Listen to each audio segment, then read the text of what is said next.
ಅಮೆರಿಕಾದ ನ್ಯೂಯಾರ್ಕ್ ರಾಜ್ಯದಲ್ಲಿರುವ ಸಣ್ಣ ಪಟ್ಟಣ ಅಮಿಟಿವಿಲ್ಲಿ. ಹೊರಗಿನಿಂದ ನೋಡಿದರೆ ಇದು ಸಾಮಾನ್ಯ ಶಾಂತ ಪ್ರದೇಶದಂತೆಯೇ ಕಾಣುತ್ತದೆ. ಆದರೆ ಇಲ್ಲಿರುವ ಒಂದು ಮನೆ ಇಡೀ ಜಗತ್ತಿನಲ್ಲಿಯೇ ಭಯಾನಕ ಮನೆ ಎಂದು ಕುಖ್ಯಾತಿ ಪಡೆದಿದೆ. ಈ ಕಥೆ ಆರಂಭವಾಗಿದ್ದು 1975ರ ನವೆಂಬರ್ 13ರಂದು.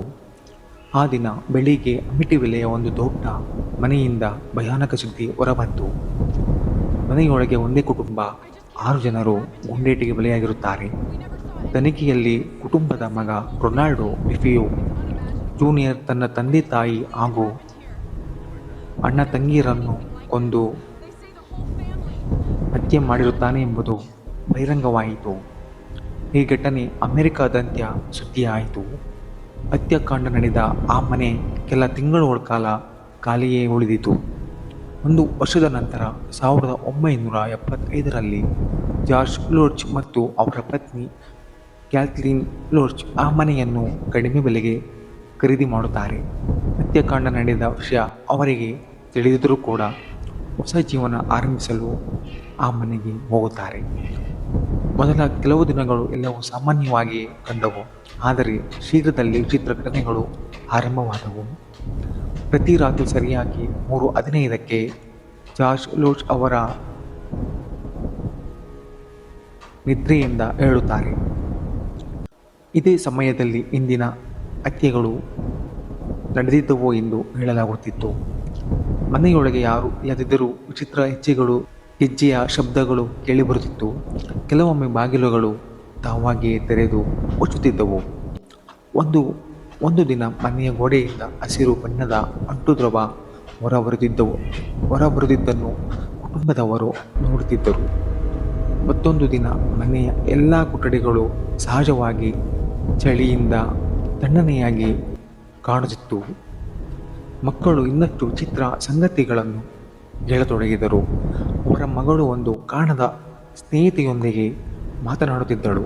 ಆ ಸ್ನೇಹಿತೆಯನ್ನು ಜೋಡಿ ಎಂದು ಕರೆಯುತ್ತಾ ಇದ್ದಳು. ಆದರೆ ಆ ಜೋಡಿಯನ್ನು ಬೇರೆ ಯಾರೂ ನೋಡಿರಲಿಲ್ಲ. ದಿನಗಳು ಕಳೆದಂತೆ ಭಯ ಹೆಚ್ಚಾಗತೊಡಗಿತು.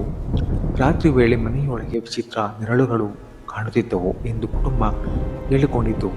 ಕೆಲವೊಮ್ಮೆ ಕಿಟಕಿಗಳಿಂದ ಕೆಂಪು ಕಣ್ಣುಗಳು ಕಾಣುತ್ತಿತ್ತು ಎಂದು ಹೇಳಲಾಗುತ್ತಿತ್ತು. ಜಾರ್ಜ್ ಲೋರ್ಚ್ ಅವರ ವರ್ತನೆಯು ಬದಲಾಗತೊಡಗಿತು. ಅವರು ಸದಾ ಕೋಪಗೊಂಡಿರುತ್ತಾರೆ ಮತ್ತು ಮನೆಯೊಳಗೆ ಸಹಜ ಒತ್ತಡ ಅನುಭವಿಸುತ್ತಾ ಇದ್ದರು. ಕೊನೆಗೆ ಕೇವಲ 28 ದಿನಗಳ ನಂತರ ಲೋರ್ಚ್ ಕುಟುಂಬ ಒಂದು ರಾತ್ರಿ ತಮ್ಮ ಎಲ್ಲ ವಸ್ತುಗಳನ್ನು ಅಲ್ಲೇ ಬಿಟ್ಟು ಮನೆಯಿಂದ ಹೊರಗೆ ಬರುತ್ತಾರೆ. ಅವರು ಮರಳಿ ಆ ಮನೆಗೆ ಮತ್ತೆ ಹೋಗಲೇ ಇಲ್ಲ. ನಂತರ ಅವರು ತಮ್ಮ ಅನುಭವಗಳನ್ನು ಸಾರ್ವಜನಿಕವಾಗಿ ಹಂಚಿಕೊಂಡರು. ಈ ಘಟನೆ ಆಧರಿಸಿ ಪುಸ್ತಕಗಳು ಬರೆಯಲ್ಪಟ್ಟವು ಮತ್ತು ಹಲವು ಹಾಲಿವುಡ್ ಸಿನಿಮಾಗಳು ನಿರ್ಮಾಣವಾದವು.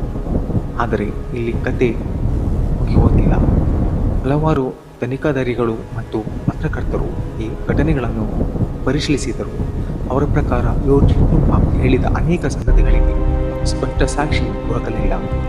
ಕೆಲವರು ಇದನ್ನು ನಿಜವಾದ ಅಲೌಕಿಕ ಘಟನೆ ಎಂದು ನಂಬುತ್ತಾರೆ. ಇನ್ನು ಕೆಲವರು ಇದು ಕೇವಲ ಪ್ರಸಿದ್ಧಿ ಮತ್ತು ಹಣಕ್ಕಾಗಿ ಸೃಷ್ಟಿಸಲಾದ ಕಥೆ ಎಂದು ಹೇಳುತ್ತಾರೆ. ಇಂದಿಗೂ ಅಮಿಟಿವಿಲ್ಲೆ ಮನೆ ಅಲ್ಲಿಯೇ ಇದೆ. ಅನೇಕ ಜನರು ಇದನ್ನು ನೋಡಲು ಹೋಗುತ್ತಾರೆ. ಆದರೆ ಆ ಮನೆಯೊಳಗೆ ನಿಜವಾಗಿಯೂ ಏನಾಯಿತು ಎಂಬ ಪ್ರಶ್ನೆಗೆ ಇನ್ನೂ ಸ್ಪಷ್ಟ ಉತ್ತರ ಸಿಕ್ಕಿಲ್ಲ. ಹಾಗಾದರೆ ಸ್ನೇಹಿತರೆ, ಅಮಿಟಿವಿಲ್ಲೆ ಹಾರರ್ ನಿಜವಾಗಿಯೂ ಭೂತಗಳ ಕಥೆಯೇ ಅಥವಾ ಮಾನವರು ಸೃಷ್ಟಿಸಿದ ಒಂದು ದೊಡ್ಡ ರಹಸ್ಯವೇ? ಈ ಪ್ರಶ್ನೆಗೆ ಉತ್ತರ ಇಂದಿಗೂ ರಹಸ್ಯವಾಗಿಯೇ ಉಳಿದಿದೆ.